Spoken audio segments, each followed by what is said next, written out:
I have not heard anything serious lapse on the part of the government. You take the poor and the workers, the kind of enhancement in the welfare payments and social security, they're they never expected in this crisis to have such a support. Um, and then for the middle class and the new generation, the kind of infrastructure construction that is going on is mind-boggling here. Some 2 lakh crores investment is going in investment in the infrastructure. So there is nothing specifically against the government. But in Kerala, is so much used to government changing every 5 years. I think some people are trying to raise a fatigue feeling. I don't know if they have succeeded, but I think that is the strategy. He has played a very central role in the governance of Kerala. His leadership was most vital, say, in the crisis period. He was a great crisis manager. That, in fact, is the biggest contributor to the second term, the floods, the COVID, and so on, how it was handled. Secondly, the second period has been a period of financial crisis, in a sense. But he has taken a very very strong stand towards ensuring whatever the financial problem, that the welfare, social security support for the poor is not affected. And also leadership to implementation of the projects, you see, these huge infrastructure projects. Kerala government structure is very good in welfare, social reform, and so on and so forth. But our track record in big projects is very, very poor. In fact, there's not a single same electricity or irrigation project which hasn't celebrated its golden anniversary before it was completed, particularly irrigation project. Or even big roads projects, this has been a big problem. So he has brought in a new culture of implementation, regular reviews, and so on. So he has played a very important role in this implementation of the program. And he is the most important face of CPM in Kerala. He is long-standing. I mean, this is not something unique. When EMS was in Kerala, he was the face of Kerala Party. When V.S. Anthony's prime, he was the face of Kerala Party. So there is not something totally different that is happening. So there's nothing wrong in going this route. No, there is nothing wrong. In fact, he is the greatest asset. Because now, for example, you want to rally people for a meeting, his presence contributes to that. The kind of energy and effort he can take is also, I am very taken aback. Say, in 2.5 days, 20 hours of interviews, and still in between carry on routine works.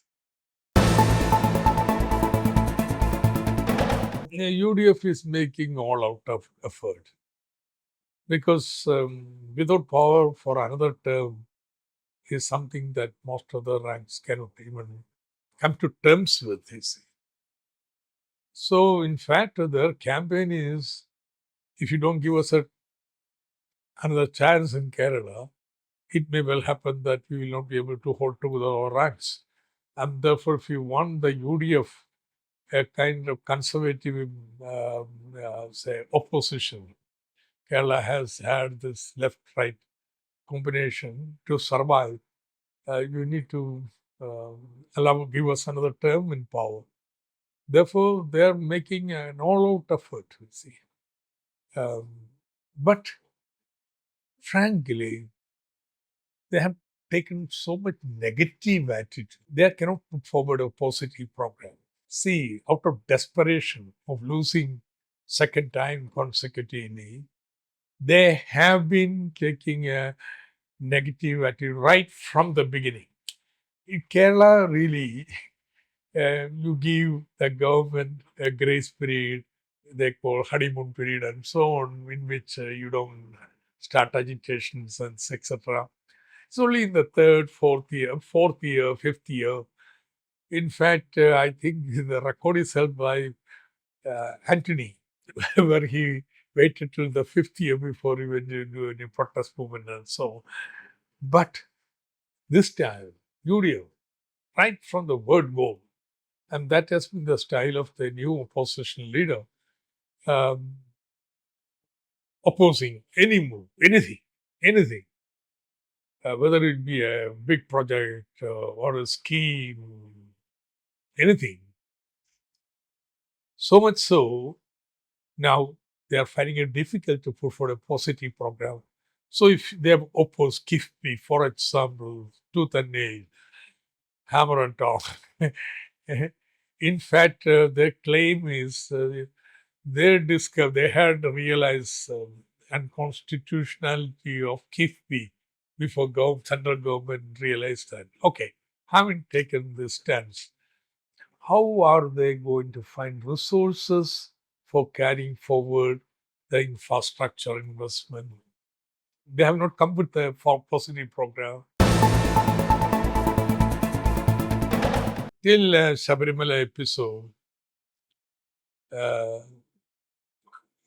2019, the inroad of BJP has been largely from the Congress and UDF fold and upper caste movement.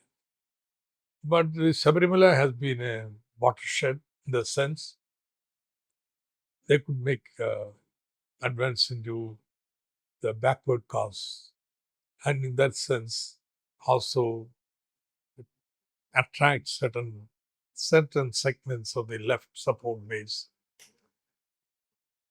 So they went to 19%, which was something creditable. 19%, if you calculate as a ratio of Hindu population in Kerala, which is the only segment they are addressing, is very important. So that made us guard very much. Also change some of our stances. Times have changed, and therefore you have to engage with those changing times. Say, some 30 years back, we had met in a big conclave and decided to withdraw from temples, caste organizations, everything. Yeah. But now, such a policy will be disastrous, is being vacating the place to permit BJP from occupying that. So we have changed also some of our stance and positions, fought back. And from 19, it did not go out. The last two elections, it will come to the 16, 15%.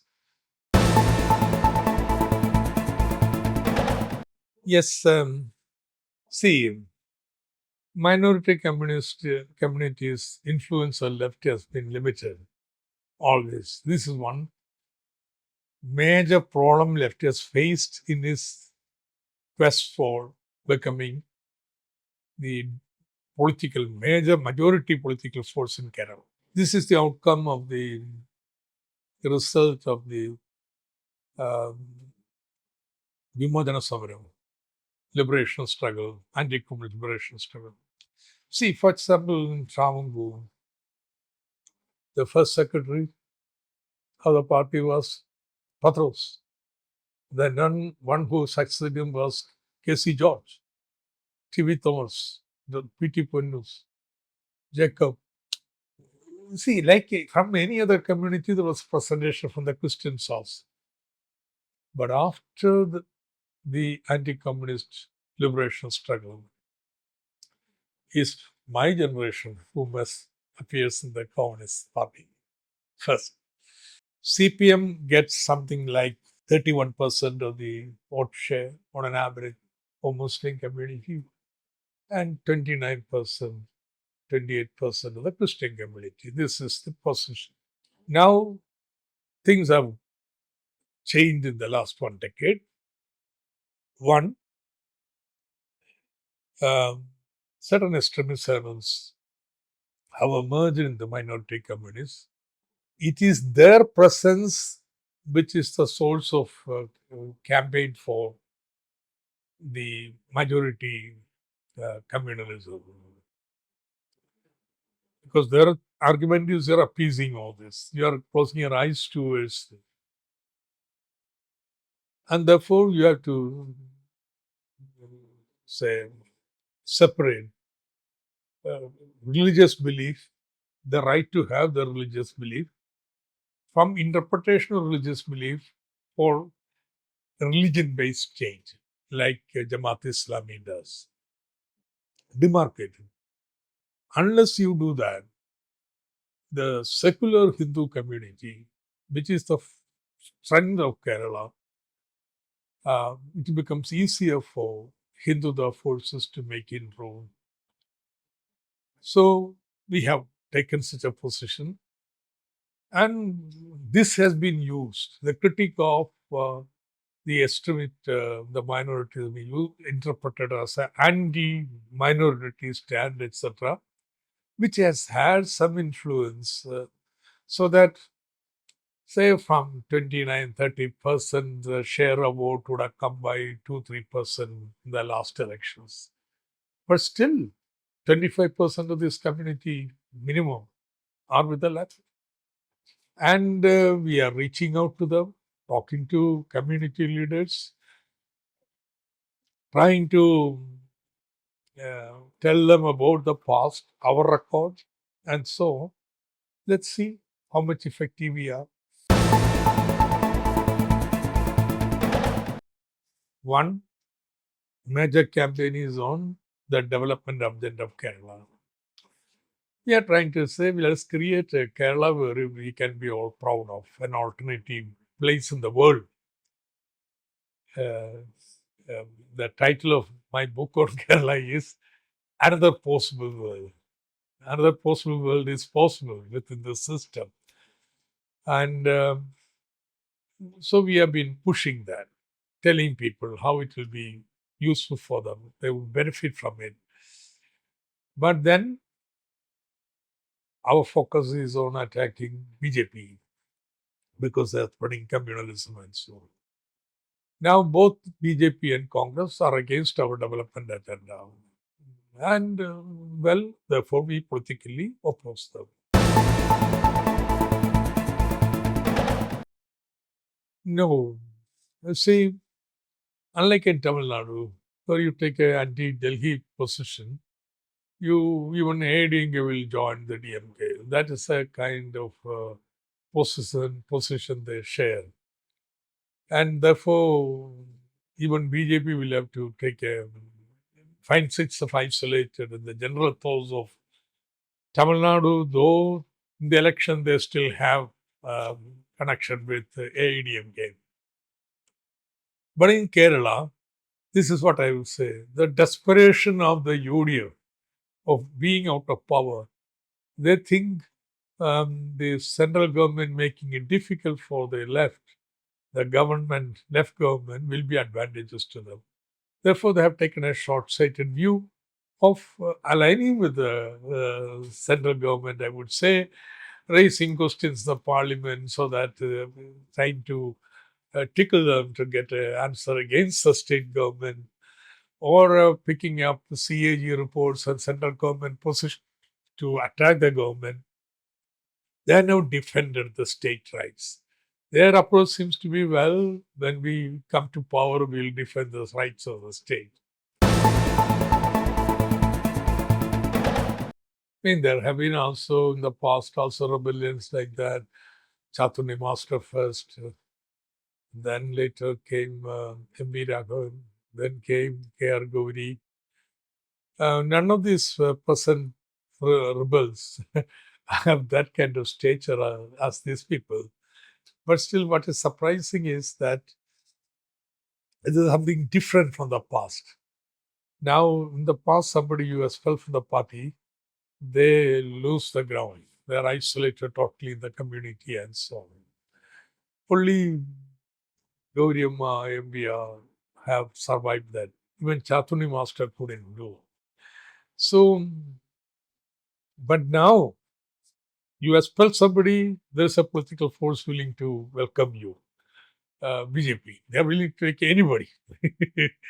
And also Congress, because they see that that is the only way you can undermine the left in Kerala. So this is something different. When you are expelled from the party, you still get a alternative platform, and they're willing to accommodate you if you are big enough, some influence. Secondly, the kind of ideas which prompted you, inspired you, and so on, is slackening. You see, if you take the Communist Party, the first generation, pre-independence, Punapravana. Second generation, the split, mid-60s, they're also heroic people. Third generation, my generation, which came till 1980, before 1980, when CPM becomes a dominant force, political force, and alternates, more, we are entering a comfort zone. Then from 2000 onwards, or 1991 onwards, but even in that period, there was the whole world revolution and concepts, ideals. The present 86% of the party membership is joined after 1991. And therefore, the kind of ideals which inspired earlier people, generation, are slackening. Opportunism is increasing. And I think after the elections, we will have to sit down and think why it has happened, how to ensure that doesn't happen in future again.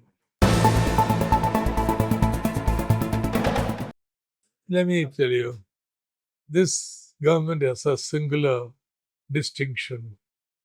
Not a single time in the assembly in the last 5 years, even in the last session, they did not raise an allegation. There are parliamentary procedures for raising a formal allegation against any minister. So this Sabarimala thing, yes, it was a big shock. Something like this could happen. And your persons you have appointed, we don't know what extent they are involved, but because charge sheet has said to come. But they're definitely, they are linked with that. Because they have been arrested. Okay, then what has happened? It become very clear that this extends backward in the UDF period also. And they are the people who brought many of the other people. Third is now very clear. This couldn't happen with Tandri, connivance of Tandri and so on, whom BJP is supporting. So this has become a major issue, a governance issue, not a political corruption, the way the temple was being managed. So what have we done? One, given total freedom to the High Court to oversee the investigation by SIT, arrest everybody, whatever, then take new governance system. For that purpose, you brought in the best bureaucrat available, Jayakumar, who is acceptable. Everybody who cannot be forced to take up a partisan position in favor of the ruling party, dispensation, and so on. So let it come up. We will see it will stop. There is nothing for CPM to be, say, embarrassed in the sense we are involved. If this person is involved, we will take action against him. I don't think we will lose. So I don't want to speculate on reasons why we will lose. I think this is something very important. See, there is 1959, the government got terminated. The kind of loss to Kerala is irreparable. My book on this agitation, anti-communist agitation, toppling the first government, as the last chapter is devoted to what Kerala lost. The Dalits lost forever the surplus land. Kerala's education was tied into knots which never could be resolved, that issue.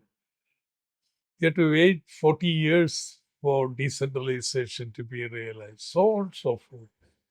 So Kerala is on the advent of a major change.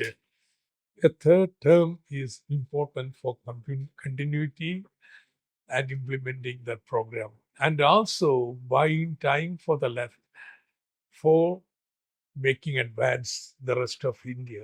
We need more time. So let Kerala be the Yanaan of India.